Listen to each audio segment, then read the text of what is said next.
Bismillahirrahmanirrahim. Assalamualaikum warahmatullahi wabarakatuh. Alhamdulillah rabbil alamin wal 'aqibatu lil muttaqin wa la ilaha illa 'alal zalimin. Asyhadu an la ilaha illallah wahdahu la syarika lah wa asyhadu anna Muhammadan 'abduhu wa rasuluhu la nabiyya ba'dah. Allahumma shalli wa sallim ala sayyidina Muhammadin wa ala alihi wa ashabihi wa qarabatihi ajma'in. Wa ba'du.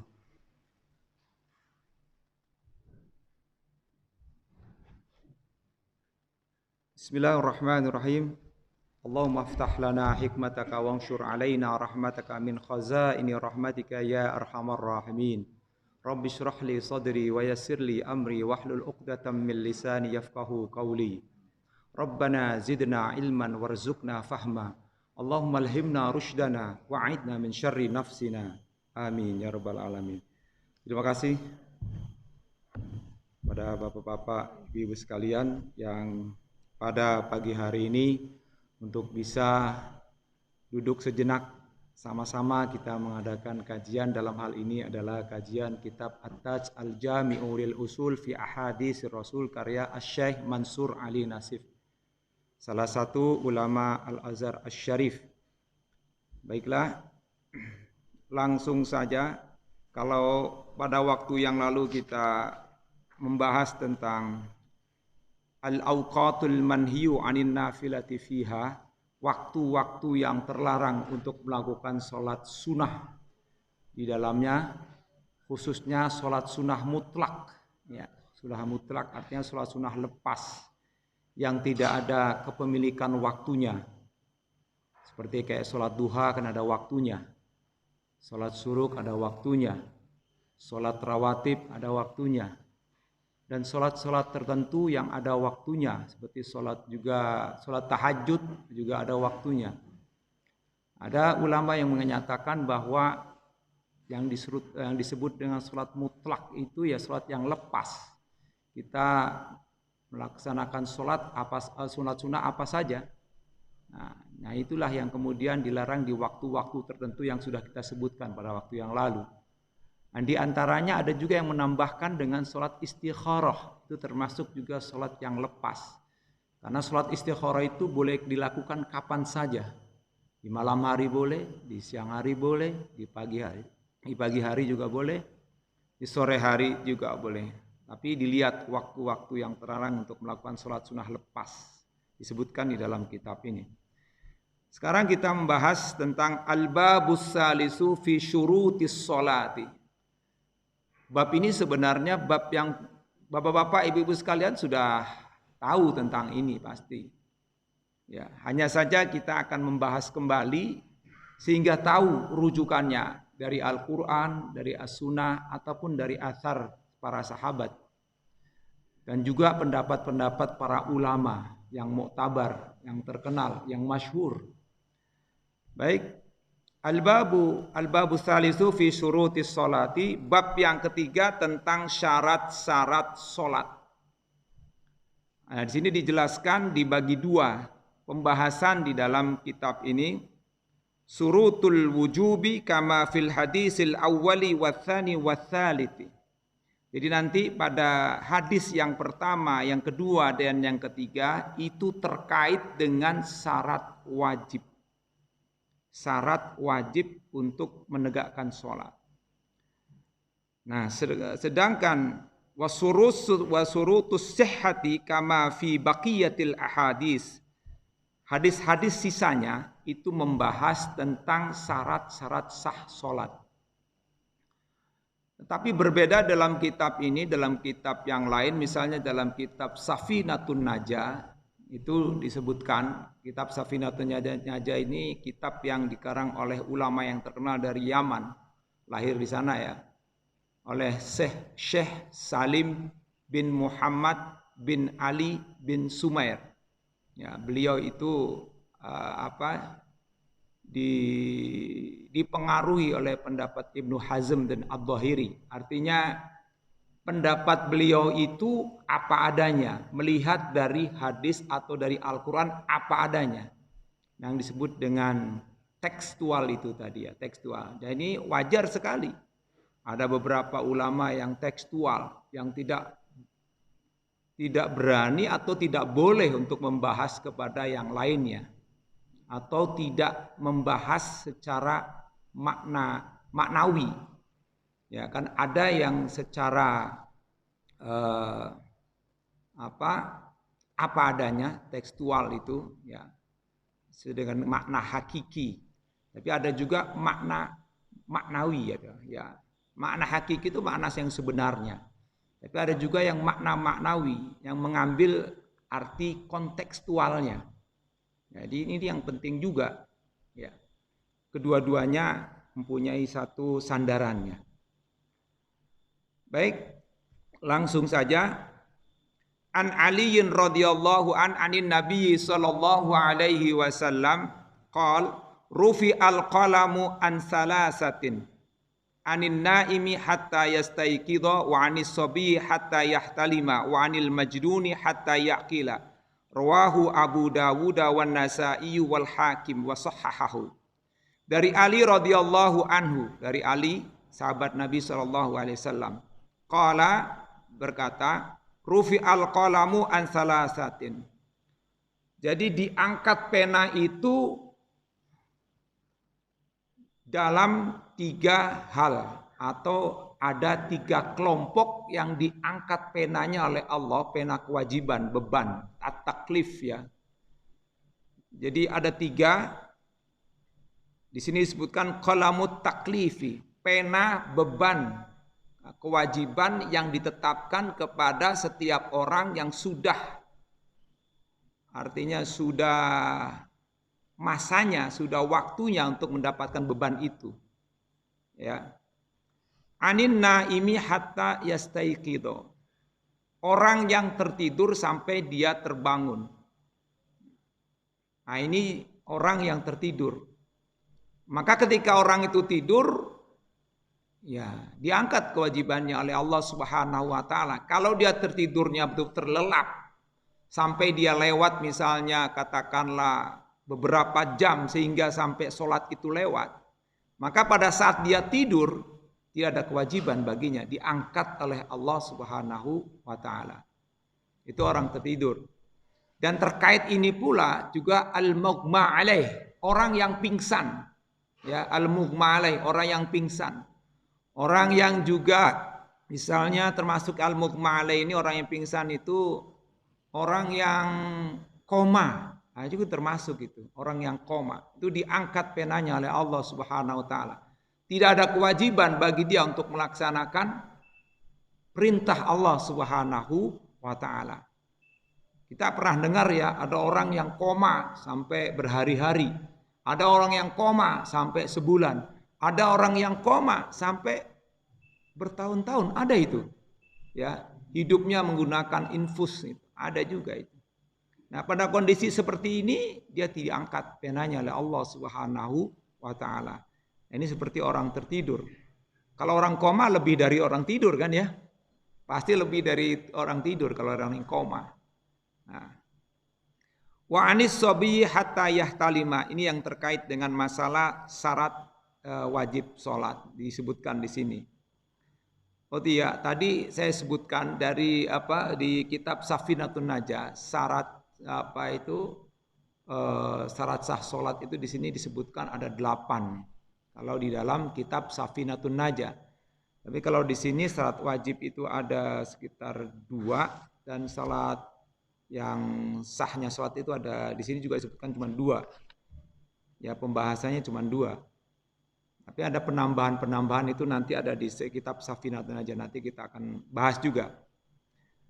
Baik, dan juga anak kecil, ya, as-sobi, anak kecil yang belum balik sampai dia bermimpi, ya. Yahtalim itu bermimpi, ihtalama yahtalimu ihtilam, anak yang bermimpi. Dijelaskan di sini, yara fi manamihi annahu yujami'u wa yanzilu maniyuhu fahuwa alamatu bulughi dzakari wal unsa. Ya, ia melihat atau misalnya ia mimpi di dalam tidurnya yaitu mimpi jima, berhubungan di dalam mimpinya sehingga sampai keluar air maninya. Yanzilu maniyuhu. Fahuwa alamatu bulughil dzakari wal unsa. Ini merupakan satu alamat balignya seorang anak laki-laki dan perempuan. Ini disebutkan begitu. Bisa saja terjadi anak perempuan juga bermimpi, tapi jarang sekali. Kebanyakan yang bermimpi itu anak laki-laki ya. Wa kadza duhuru haiduha. Terkait dengan anak perempuan juga termasuk keluarnya menstruasi. Ya, ini juga termasuk tanda-tanda kebalikan seorang manusia. Ya, alamatul bulugh, tanda-tanda baliknya anak. Nah, kalau sudah seperti ini, maka dia dianggap sudah dewasa atau balik.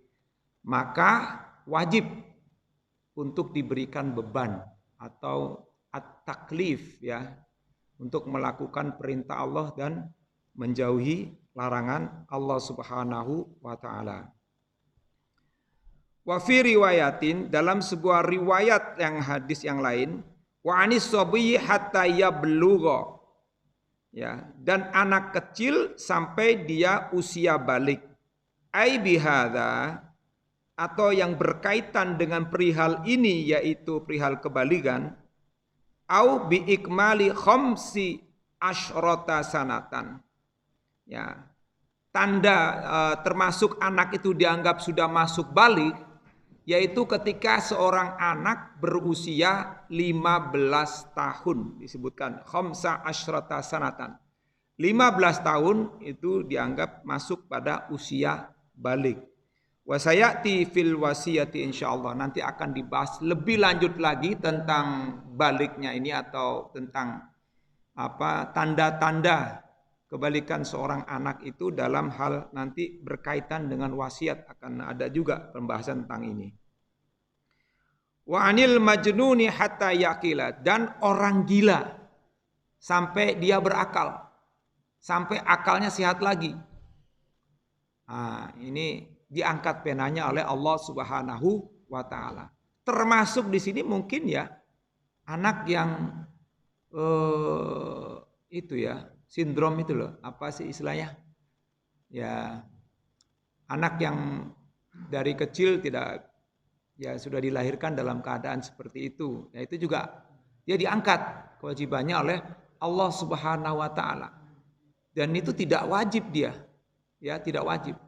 Ya. Tapi orang tuanya ya harus merawatnya karena ini karunia dari Allah Subhanahu wa taala. Ya. Ini juga tidak wajib baginya untuk melaksanakan kewajiban atau sholat ya. Nah, ini disebutkan di dalam hadis ini. Rawahu Abu Dawud wa Nasai wal Hakim wa sahhahahu. Ini diriwayatkan oleh Imam Abu Dawud, Imam Hakim, Imam Nasai dan disahihkan. Nah, ini terkait dengan balik. Jadi syarat wajib sholat itu kalau anak sudah balik. Nah, tanda-tanda balik diantaranya adalah itu tadi, bagi perempuan keluar menstruasi juga bisa bermimpi, bagi laki-laki itu juga bermimpi ya sampai keluar air mani, dan juga sampai pada usia 15 tahun. Nah, ini kalau melihat pengalaman mungkin bapak-bapak, ibu-ibu ya pada putra-putrinya, saya kira bisa dilihat itu ya. Artinya usia 15 tahun. Rata-rata ya, murid saya saja itu ada juga yang menstruasi itu usia 9 tahun lebih itu sudah menstruasi. Dulu ada itu murid saya menstruasi di usia kelas 4 SD itu sudah menstruasi, ada. Enggak tahu ya, apa karena ada juga yang mengatakan bahwa kebiasaan anak makan ayam negeri itu loh, ayam yang apa itu yang langsung cepat saji itu, ayam-ayam Kentucky, McDonald, itu kan anak-anak suka banget tuh. Itu dulu waktu sebelum pandemi corona itu, kalau lagi studi tour, itu kalau dikasih makanan Padang atau makanan yang lainnya nasi dan sebagainya itu, nggak bakalan dimakan tuh. Banyak yang sisa, aduh kebuang-buang. Tapi begitu Kentucky Fried Chicken, wah habis. Makanya pun sambil kayak begini. Udah itu gak kelihatan tuh tangan kiri, tangan kanannya bagaimana juga udah kayak apaan tuh. Anak tangan begini aja. Nasi tuh kayak udah kayak makan begini aja, bukan kayak kita begini gitu ya. Digigit aja nasinya agak keras, agak lengket gitu ya. Dan bagi anak itu karena ada satu penelitian kecil ya bahwa ketika anak perempuan itu sering makan ayam-ayam kayak gituan, karena ayam-ayam itu kan tidak seperti ayam kampung ya. Kalau ayam kampung kan lama banget gedenya kan. Tapi kalau ayam negeri 3 bulan tuh udah gede banget. Jangankan 3 bulan, kadang-kadang usia udah sebulan atau 40 hari ya 1 bulan. Itu aja udah dipotongin tuh banyak banget itu udah. Ya seperti itu karena ada banyak disuntik ya. Sehingga itulah kemudian anak-anak kita ini kadang-kadang ya cepat. Tapi mengapa juga di zamannya Imam Syafi'i itu juga patokannya usia 9 tahun. Karena Imam Syafi'i itu termasuk yang luar biasa untuk mengadakan penelitian ya, patokan kira-kira wanita itu menstruasinya kapan saja. Itu beliau ya berdiri di pojok pasar sambil menanyakanlah kepada ibu-ibu gitu ya. Jadi pengalamannya dicatat. Mennya pada usia berapa, mennya pada usia berapa. Nah itu maka ditetapkan 9 tahun. Itu dari dulu sudah ditetapkan oleh Imam Syafi'i itu. 9 tahun. Ya. Tapi kalau sekarang, anak-anak sekarang itu lebih banyak. Ya, di kelas 6 saja itu sudah mulai, itu udah banyak sekali yang sudah menstruasi. Biasanya kalau Zoom gitu ya, lagi baca Quran gitu, ada baca simak misalnya dalam Zoom gitu. Baca simak itu artinya baca per ayat, bukan per ayat, per wakof, perwasol dengan nada tilawah, dengan nada ros, metodenya tilawati. Nah itu, Pak, maaf Pak, saya lagi dapat. Oh ya silakan kalau dapat udah nggak ngaji nggak apa-apa. Nah, mendengarkan saja. Tapi dia ini ada, dia nggak meninggalkan tapi dengarkan saja. Nah, itu berkaitan dengan masalah balik. Kita lanjutkan. Ini juga masih berkaitan dengan masalah syarat wajib sholat juga. Ani bin Umar radhiyallahu anhu maqala aradani Rasulullah sallallahu alaihi wasallam yauma Uhudin fil qitali. Aku menawarkan diri kepada Rasulullah sallallahu alaihi wasallam pada hari perang Uhud. Ya, untuk apa? Fil qitali, untuk menjadi mujahid ya di dalam perang Uhud. Nah, ini Ibnu Umar yang menawarkan diri kepada Rasulullah sallallahu alaihi wasallam. Luar biasa ya dulu ya. Ya, karena dulu ada Rasulullah. Kalau sekarang ada Rasulullah, anak-anak kita juga mungkin jangan-jangan berebutan kali ya untuk menjadi mujahid ya. Kayak di mana itu? Di Palestina itu ya, anak-anak kecil itu sudah, yang laki-laki itu kalau ditanya, cita-citanya jadi apa? Jadi mujahid. Nggak ada tuh cita yang lain gitu. Jadi mujahid, jadi hafiz, ya hafal Quran. Sehingga pada saat liburan-liburan sekolah itu dia kumpul di masjid, menghafal Quran. Itu anak-anak Palestina itu. Dan yang perempuan kalau ditanya itu orang bule yang nanya ya. Orang dari Amerika nanya gitu. Apa cita-cita kamu kalau udah besar? Jadi dokter kalau yang perempuan. Untuk apa? Untuk merawat para pejuang-pejuang. Luar biasa itu ya. Nah itu di sana. Kalau anak-anak kita di sini beda. Di sini mah beda. Ya di sini mah handphone. Ya di sini mah aduh alat-alat elektronik udah luar biasa pandainya anak-anak kita ya. Nah ini godaan yang luar biasa nih bagi keluarga kita. Ya, aradani Rasulullah sallallahu alaihi wasallam yauma Uhudin fil qitali. 4 ini ada keterangannya. Aradtu alaihi ma anna aradu alaihi liyakhudha lil jihadi mayyarahu ahlan. Aku menawarkan diriku untuk menjadi mujahid sebagaimana orang-orang lain atau banyak anak-anak muda pada saat itu zaman Rasulullah. Itu juga menawarkan dirinya untuk menjadi mujahid. Ya, berjuang di jalan Allah dalam perang ya. Nah, itu di sini disebutkan mayyarahu ahlan. Ya, dengan syarat ya memenuhi kriteria kecakapannya ya. Kriteria maksudnya Makanya kemudian di sini Rasulullah ketika Ibnu Umar itu menawarkan dirinya, nah nanti ada lanjutannya, wa ana abnu arba'a asyrata sanata falam yujizni. Aku pada saat itu menawarkan diri pada Rasulullah, aku pada saat itu usia 14 tahun katanya. Kata Abdullah Ibnu Umar. Falam yujizni. Maka Rasulullah kemudian tidak mengizinkanku. Tidak mengizinkanku.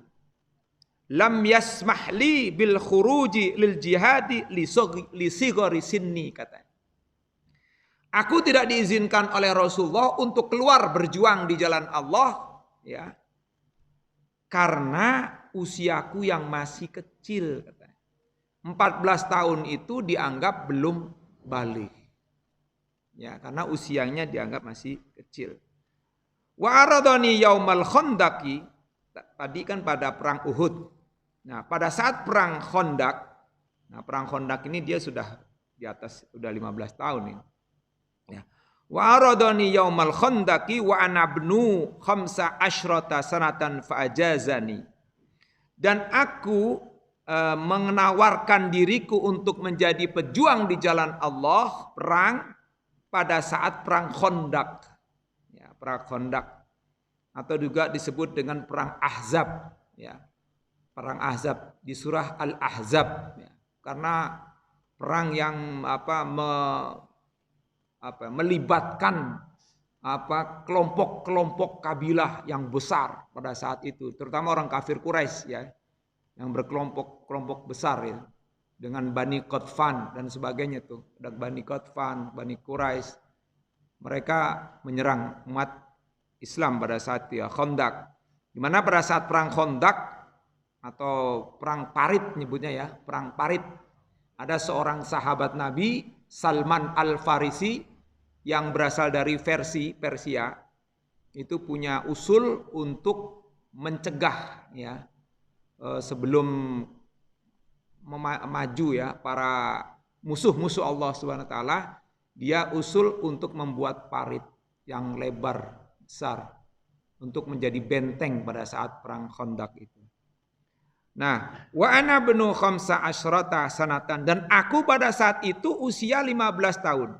Fa ajazani, maka Rasulullah SAW mengizinkanku untuk mengikuti menjadi mujahid berjuang di jalan Allah Subhanahu wa taala. Samahali bil jihadi li anni balagtu. Kata Abdullah ibnu Umar. Aku diizinkan oleh Rasulullah untuk berjihad karena saat itu aku sudah berumur 15 tahun. Nah, berumur 15 tahun ini disebutkan. Selanjutnya qala Nafi'un inna hadza qala Nafi'un faqadimtu ala Umar bin Abdul Aziz. Imam Nafi' ini Imam Nafi' seorang sahabat Imam Nafi' ya. Pokoknya bisa kita sebutkan Imam Nafi'. Tabi'in kalau enggak salah, ini tabi'in. Ya, qala Nafi'un, Imam Nafi' berkata, faqadimtu ala Umar bin Abdul Aziz. Aku menghadap kepada Umar bin Abdul Aziz wa huwa yauma idzin khalifatun, pada saat itu dia menjabat sebagai khalifah. Fahaddatsuhu, dan aku ceritakan hadis ini kepada Umar Ibnul Aziz. Umar ya, Abdul Aziz. Ini Umar Abdul Aziz ini termasuk cucunya Umar Ibnul Khattab. Ya, Umar Abdul Aziz ini.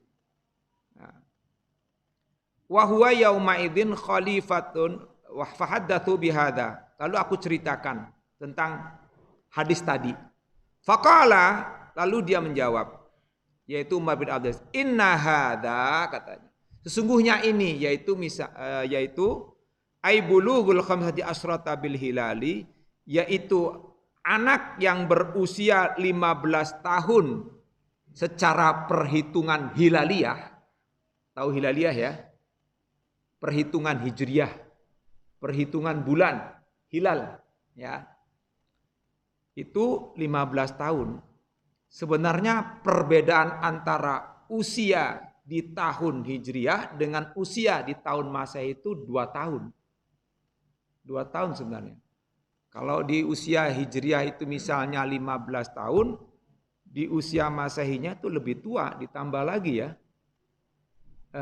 Masehinya 15 tahun, kalau Hijriahnya ditambah 2 tahun, kalau salah gitu ya. Sehingga usianya lebih tua. Ya. Ya artinya kalau 15 tahun di usia Masehi, maka ditambah 2 tahun di usia Hijriah, sesungguhnya sudah 17 tahun. Nah kita kalau seandainya misalnya usia di Masehi kita itu 53 tahun, maka ditambah 2 kalau di usia Hijriahnya atau bulan Komariahnya, ya kita usianya menjadi 55 tahun. Lebih tua sebenarnya kalau kita menghitungnya pakai usia Hilaliyah atau hitungan bulan. Itu lebih tua 2 tahun. Baik, kemudian Umar bin Abdul Aziz mengatakan la haddun bainas shaghiri wal kabir. Jadi ini adalah pembatas, kata Umar bin Abdul Aziz, antara usia kecil dengan usia dewasa atau usia besar, usia dewasa. Fakataba ila ummalihi, kemudian Umar bin Abdul Aziz menginstruksikan kepada bawahannya, ummali, para gubernurnya, ayyufridu liman kana bena khamsa asyrata sanatan, agar ya menetapkan bagi anak yang berusia 15 tahun, di sini ada keterangannya, yaj'alu alaihi ma'alal rijalil kamilin, dianggap ya seperti layaknya orang dewasa yang sempurna.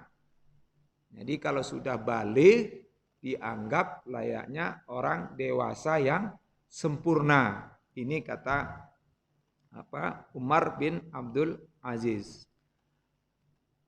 Terus waman kana duna dzalika faj'aluhu fil ayali. Maka kalau di bawah usia 15 tahun itu masih dianggap sebagai anak-anak belum dewasa atau masih belum baligh, al-iyal ya. Rawahul khamsah, diriwayatkan oleh imam yang 5. Baik, selanjutnya hadis selanjutnya yang ketiga.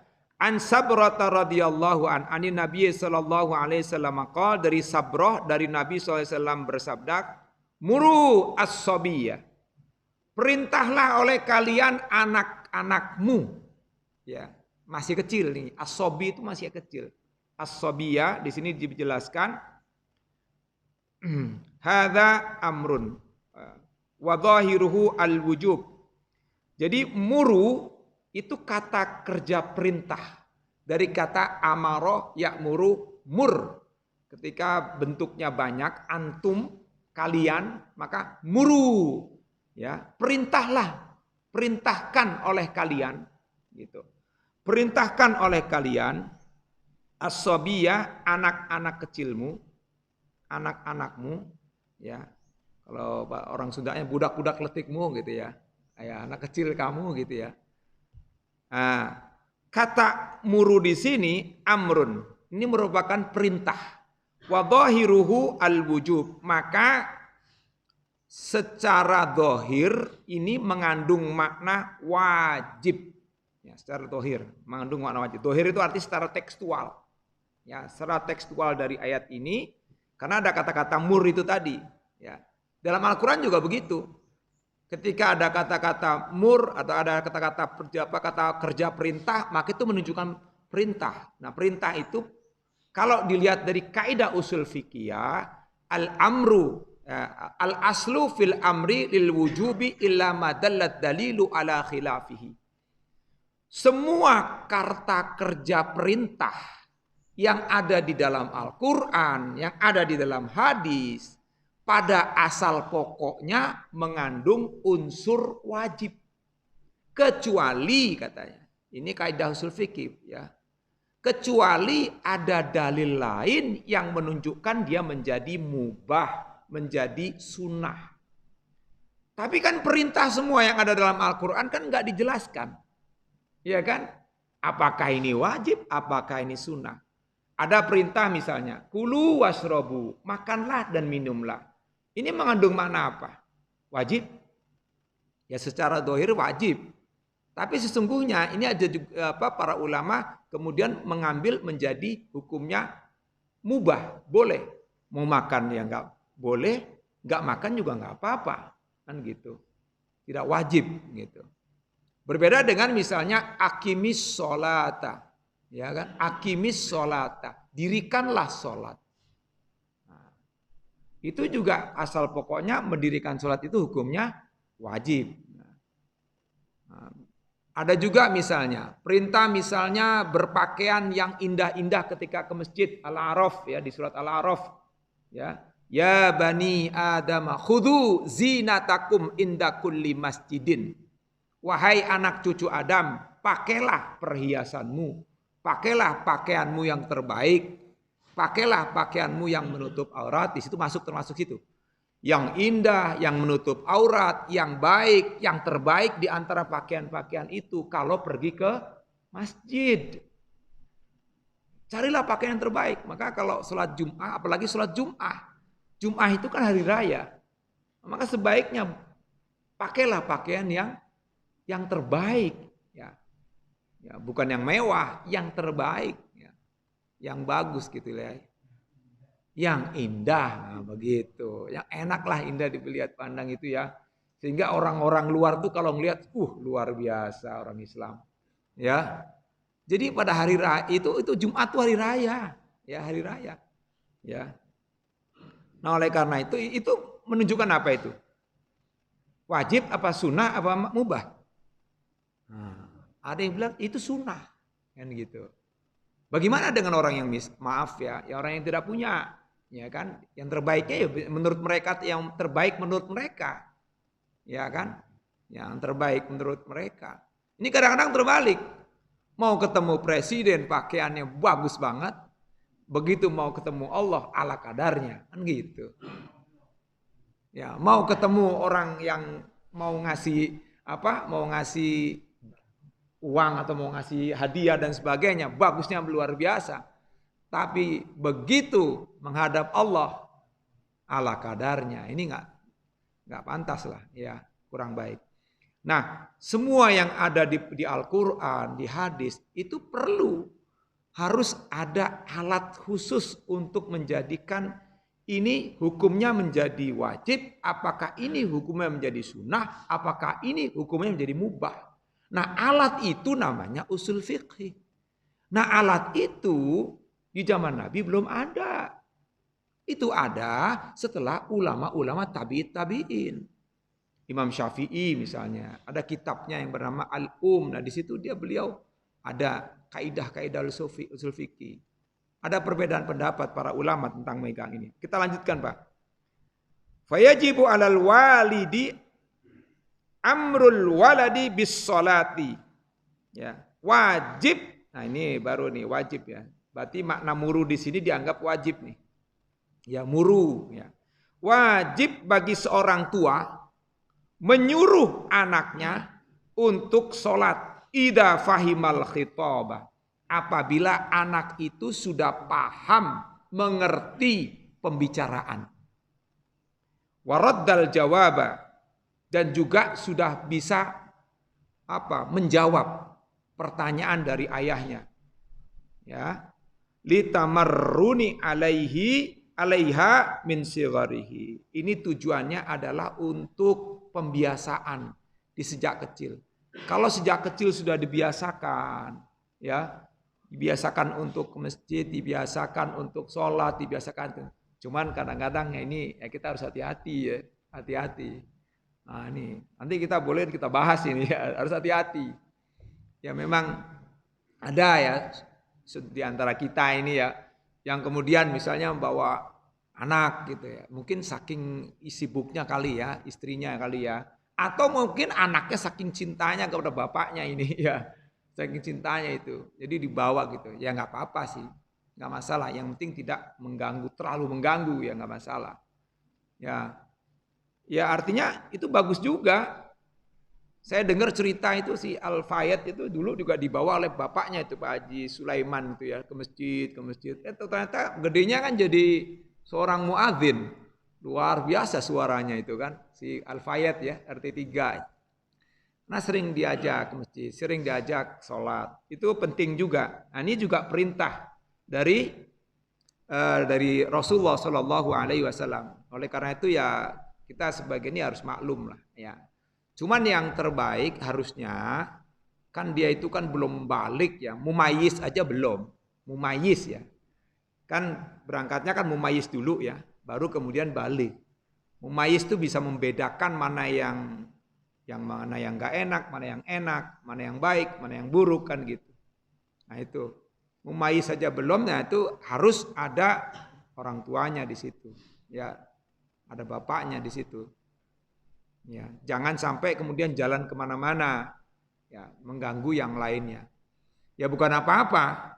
Kita ada jemaah kita, saudara kita yang sholat sunnah saja langsung mengambil itu asitar ya, pembatas langsung taruh itu juga ada perintahnya itu ya, supaya tidak dilewatin orang gitu.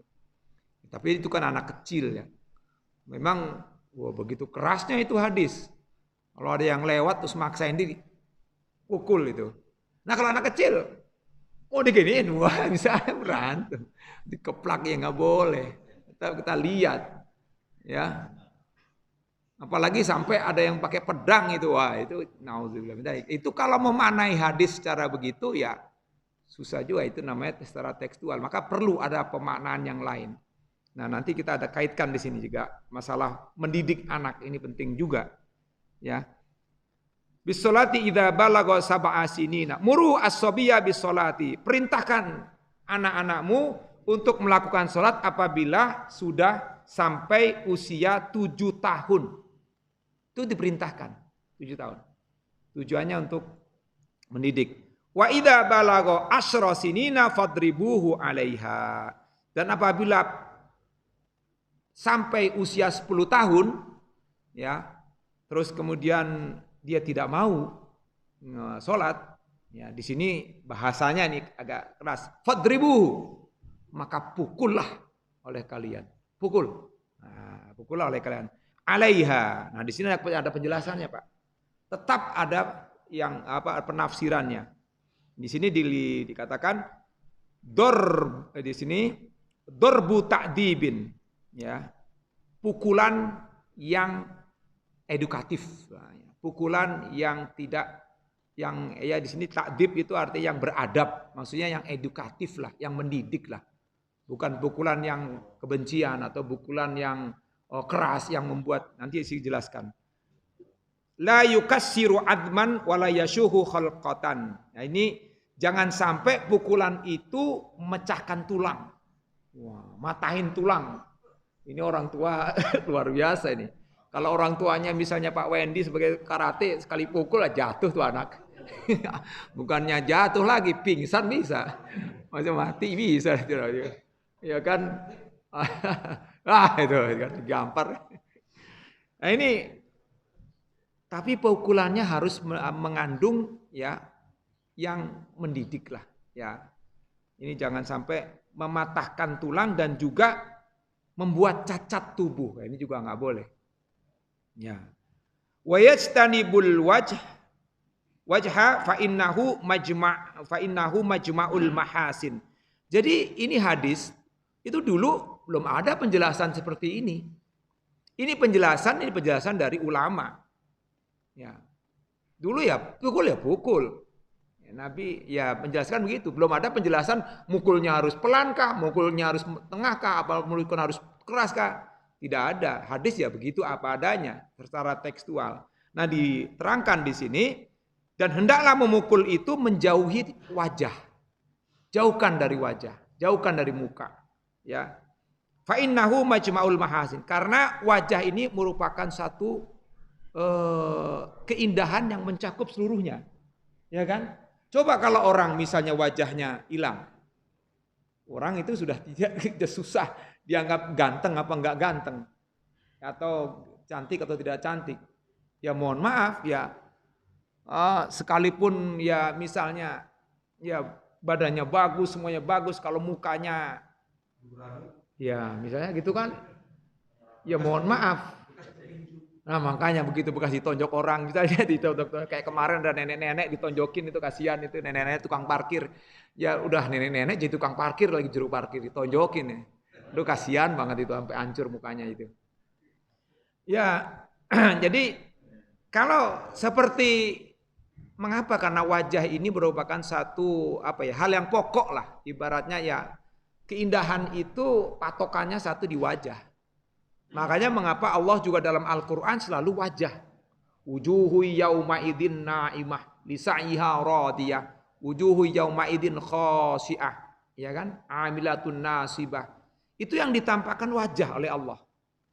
Karena wajah itu mewakili semuanya. Sedih, senang, suka, benci, marah. Itu wajah. Coba kalau wajahnya nggak ada nggak kita bisa mencirikan dengan tubuh kita marah gitu? Kan nggak bisa ya. Ini lagi joget apa lagi marah kan nggak bisa. Ya kan? Lagi senang misalnya gitu. Begini-gini ya belum tentu juga, ya kan? Nah ini makanya jangan sampai. Nah ini dijelaskan oleh kitab ini. Jangan sampai ketika mukul itu satu mematahkan tulang, membuat cacat tubuh dan juga melukai muka atau membuat muka itu jadi rusak. Ini jangan sampai. Karena hal-hal seperti ini bisa terjadi ya. Kita sudah banyak dengar di berita-berita itu ya. KDRT itu sering terjadi. Gak jauh-jauh, bukan orang jauh yang melakukan itu. Kadang yang melakukan itu seorang ya kepala rumah tangga kepada istrinya. Dulu pernah ada itu ya seorang istri yang kemudian disiram dengan air panas, bukan air panas ya, air keras. Sehingga sampai wajahnya itu ya Allah akhirnya face off. Face off itu artinya dicarikan kulit dari tempat yang lain, diucapkan mukanya supaya lebih bagus lagi. Ya jadi nggak bagus juga tetap saja. Susah juga. Kalau sudah rusak ya sudah susah juga. Nah ini pentingnya. Ya artinya dalam keluarga pun juga kan Allah juga memerintahkan. Kenapa di situ perintahnya wa ashiruhunna bil ma'ruf. Itu perintahnya kepada suami loh. Wa ashiruhunna, hunna itu wanita. Dan pergaulilah istri-istrimu, mereka hunna ya dengan pergaulan yang baik. Berarti ada kewajiban bagi suami untuk mengawali sebuah pergaulan muasyarah ya hasanah yang baik kepada istri dan anak-anaknya. Ini kadang-kadang kan mohon maaf sebagai kepala rumah tangga tentang itu akhirnya sewenang-wenang.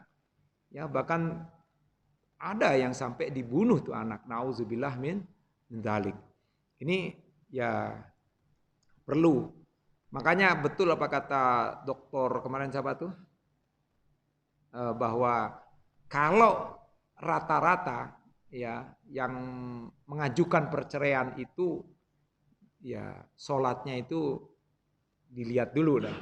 Kalau sholatnya itu jarang atau sholatnya banyak tinggal ya biasanya terjadi itu. Kalau insya Allah ya masih sholat masih bisa ngerem lah.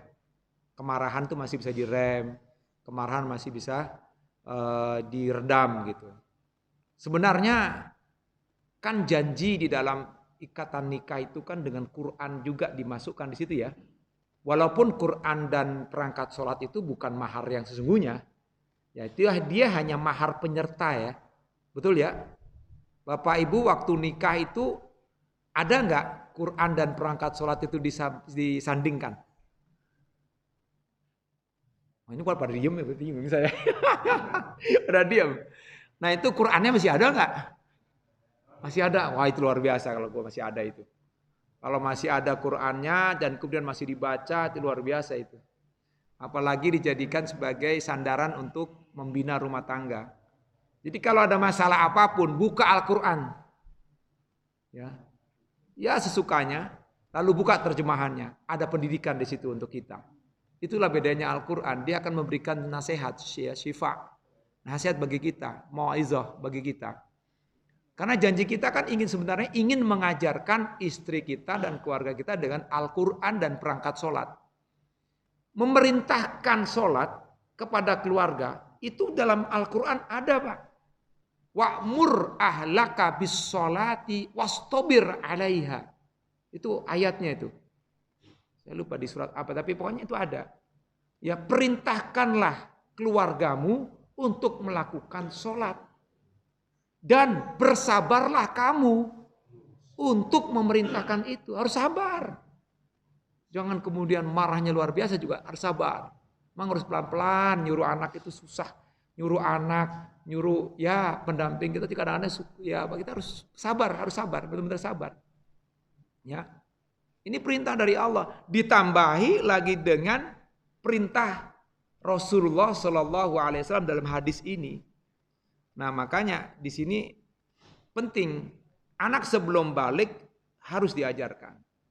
Ya, jangan sampai misalnya gini ya, orang tua cuek aja ngeliat anaknya mau sholat kayak mau enggak kayak, itu tidak boleh. Ya, tanggung jawab itu adalah di pundak Bapak Ibu sekalian, di kita semuanya ya. Tanggung jawab itu kepada anak-anak kita itu kepada kita ini. Oleh karena itu kita akan ditanya nanti ya di hadapan Allah Subhanahu wa taala. Ya, tentang bagaimana memerintahkan anak kita. Jangan membiarkan anak kita santai-santai aja. Kita harus marah kalau seandainya pada saat itu misalnya lagi nonton TV, lagi udah adzan masih ini aja. Nah, ini juga harus itu. Ya, saya pernah ngobrol sama Pak Jos, anaknya jauh di sana masih juga nih. Ya, ada nyuruh ya Pak ya.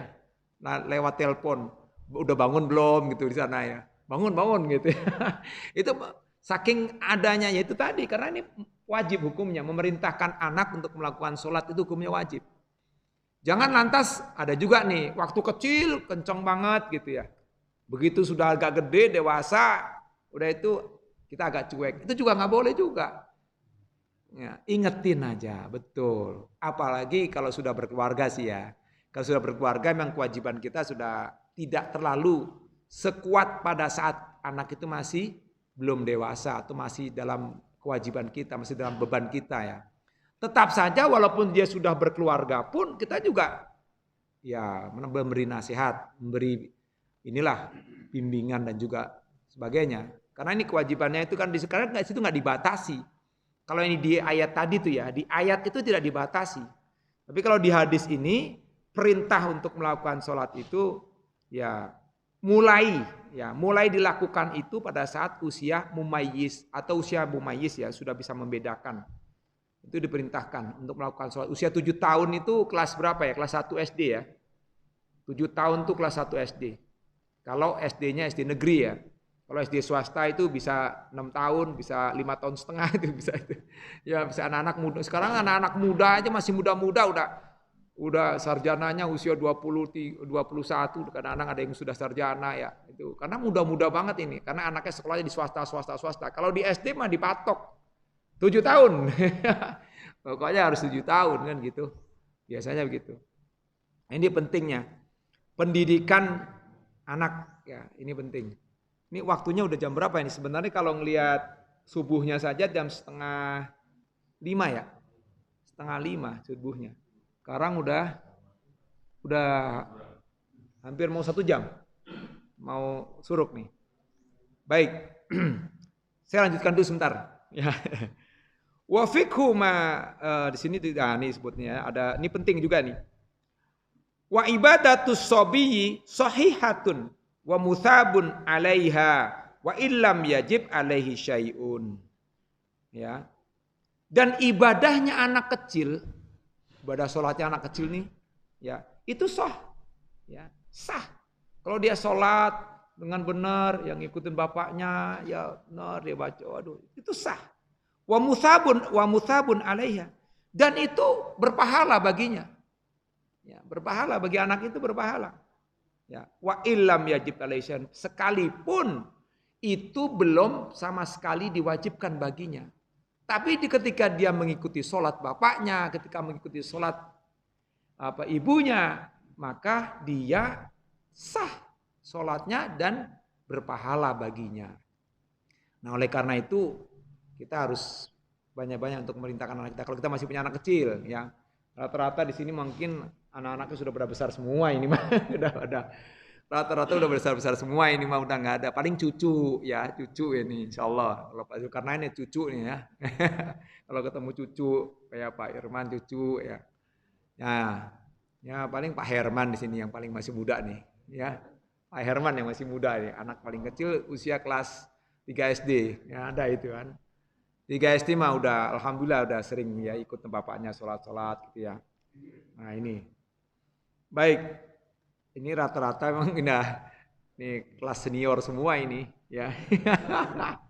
Udah senior semua ini, nggak ada yang masih muda nih.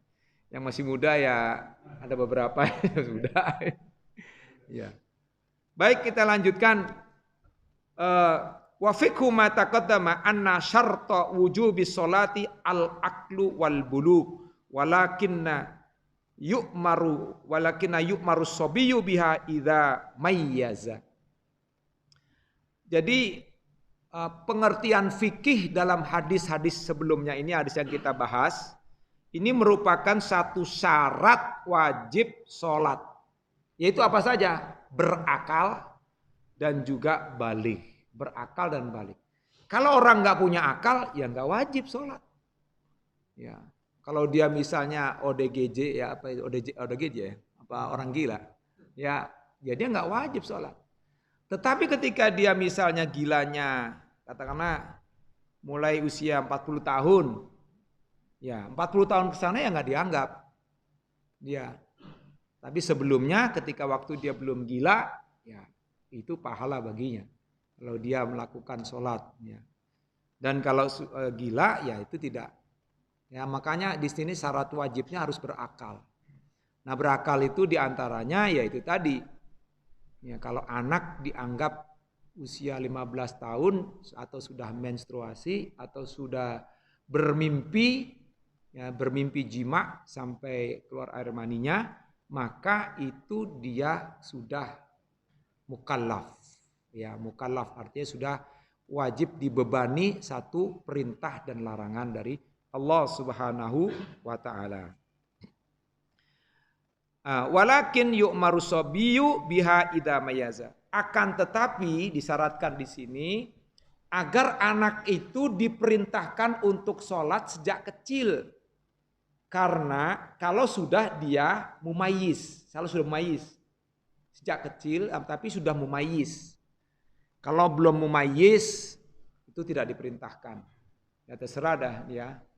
Nah, ini tidak diperintahkan. Tapi biasanya ya itu tergantung daripada orang tuanya. Kalau orang tuanya sejak kecil tidak menunjukkan kegiatan sholat, maka anak itu juga tidak akan seperti itu. Nah ini pendidikan yang paling utama adalah keluarga. Sebenarnya guru itu nomor 2 Pak, guru itu nomor 2. Ini kadang-kadang ya mohon maaf ini saya sebagai guru. Nah ini kan padahal tanggung jawab pendidikan agama Islam itu sinergi 3. 1, tanggung jawab orang tua. Yang kedua, tanggung jawab lembaga sekolah. Di situ ada guru. Yang ketiga, tanggung jawab lingkungan. Nah ini juga termasuk lingkungan, termasuk pemerintah juga diantaranya di sini. Makanya sinergi antara 3 hal ini. Ya kadang-kadang kan ya mohon maaf. Di sekolah, ini sekolah yang lepas ya, bukan yang pesantren. Di sekolah misalnya, udah dibagus-bagusin, udah dicakep-cakepin, sampai di rumah, bapaknya cuek aja. Ya, kadang-kadang dirusak lagi. Ibarat kalau disebutkan di dalam Al-Quran, ya wanita yang sedang memintal. Udah mintal bagus-bagus, kemudian dihancur-hancurin lagi. Nah ini kadang-kadang, harusnya kerjasama. Makanya wajar kalau ada tugas-tugas misalnya yaitu menyulitkan orang tua ya mohon maaf gitu ya kadang-kadang ya. Menyulitkan orang tua supaya misalnya kayak ada tugas Ramadan dan sebagainya. Itu sebenarnya tujuannya untuk supaya pendidikan agar itu lebih baik di dalam menjalankan ibadah begitu. Nah, ini pentingnya. Jangan kemudian orang tua melepaskan, wah udah saya lepaskan. Saya lepaskan, udah ada guru kok, ya ngapain saya bayar mahal-mahal misalnya kan gitu. Itu juga jangan seperti itu. Karena berpengaruh juga, akan berpengaruh. Ya, bagaimanapun akan berpengaruh. Kalau kitanya misalnya melakukan tindakan yang tidak mencerminkan contoh di hadapan anak, maka apapun yang kita keluarkan dari mulut kita akan dibentahkan oleh anak. Akan dibentahkan oleh anak kita. Pasti akan dibentahkan. Bapak aja juga begitu. Kadang-kadang juga jarang sholat, saya lihat juga. Bisa dia ngomong. Dia akan mentahkan, pasti dia tuh. Apalagi kalau anak itu udah gede, udah dewasa, udah mahasiswa. Nah ini akan dibentahkan. Oleh karena itu kita semua masing-masing sama-sama harus mendidik kita. Mendidik anak kita lah ya, mendidik anak kita. Ini penting kan ya. Kecuali kalau memang anak itu dimasukkan ke pesantren, beda dah tuh. Ya kan? Masukkan pesantren kita biayai. Tapi tetap saja di luar sana juga orang tua juga harus bersikap yang betul, yang baik. Karena dia mencerminkan. Bahkan yang lebih awal lagi itu seorang ibu. Al-ummu madrasatul ula. Ibu itu adalah sekolah yang pertama kali. Karena anak bisa ngomong A, anak bisa ngomong B, itu karena ibu. Anak bisa berbuat baik A, ngomong kasar, ngomong lembut, itu karena ibu juga tuh. Kalau bapak kan jarang tuh ya, jarang itu kan karena kerja ya, wajib ya menafkahi kan dia wajib keluarga. Tapi ibu di situ penting itu. Makanya ya wajar kalau lagi dalam keadaan hamil, ya jangan berkata-kata yang ya itu sehingga mempengaruhi janin dan sebagainya dan sebagainya. Itu juga pendidikan, Pak. Itu juga pendidikan. Bahkan dalam Islam itu pendidikan itu jauh sebelum itu. Ketika mencari jodoh pun itu juga pendidikan itu. Mencari jodoh, karena mencari jodoh itu bisa ya menentukan ya bentuk rumah tangga apa yang akan kita bentuk. Apakah rumah tangga gaya rumah sakit? Apakah rumah tangga gaya hotel? Apakah rumah tangga gaya pasar? Apakah rumah tangga gaya kuburan? Apakah rumah tangga gaya masjid? Wah, tergantung dong mau pilih. Mau pilih yang mana nih? Mau gaya kuburan? Kalau gaya kuburan, nggak ada komunikasi. Sama anak diem, sama istri diem, marah juga. Negurnya pakai surat. Saya lagi marah, Bu. Taruh. Diam aja. Nggak ada komunikasi, nggak ada tegur sapa. Nah itu kuburan tuh. Nanti itu bisa meledak, itu bisa terjadi itu. Nah kalau hotel, tahu hotel? Hotel itu kan bukan untuk kita tinggal selamanya kan? Bapak mau nggak tinggal di hotel lama? Habis tuh duit di situ kan ya, jebol tuh duitnya kalau di hotel terus. Kita paling sehari, 2 hari, 3 hari juga, udah bosen, ya kan? Paling pengen pulang lagi, namanya bait. Bait itu rumah. Rumah itu tempat yang nyaman untuk kita tinggal. Ya, jelek-jelek apapun rumah itu untuk kita tenang, aman, tenang tuh di situ. Ini ngomong-ngomong pintu udah dibuka nih. Mohon maaf. Ini isyarat ini, mohon maaf saya cerita iya. Kode ini. Ya Pak, baik. Mungkin ini saja yang bisa saya sampaikan. Kalau di dalam saya juga tahu, Pak. Saya juga berpikir, jangan-jangan bapak-bapak dalam otaknya ini kapan berhentinya gitu. Ibu-ibu juga. Mohon maaf ya, Pak. Aduh. Sedikit. Baik. Menurut ini jadi dalam kitab Safinatun Najah itu ada 8 syaratnya. Yang pertama yaitu tadi juga usia balik. Kemudian itu syarat sahnya sholat ya. Kemudian berakal dan juga di situ ada tahu waktu. Terus meyakini bahwa sholat wajib itu merupakan suatu kewajiban yang harus dilakukan. Itu juga termasuk syarat wajib juga itu. Ya, kemudian menghadap kiblat termasuk juga, bersuci juga termasuk itu. Jadi ada 8 kalau dalam kitab Safinatun Najah. Baik, terima kasih, kurang lebihnya. Barangkali ada yang mau bertanya Pak, silakan langsung aja deh. Alhamdulillah. Ada yang mensodako ini. Tasdik. Kurang lebihnya mohon maaf, mudah-mudahan ini jadi satu dorongan atau motivasi bagi kita semuanya, wabil khusus untuk saya sendiri. Dan Apabila ada sesuatu yang salah, merupakan itu dari diri saya yang dhaif ini, dan yang benar datangnya dari Allah Subhanahu wa taala. Kita akhiri sama-sama dengan kita membaca hamdalah. Alhamdulillahi rabbil alamin. Subhanakallahumma wa bihamdika asyhadu an la ilaha illa anta astaghfiruka wa atubu ilaik. Terima kasih. Assalamualaikum warahmatullahi wabarakatuh.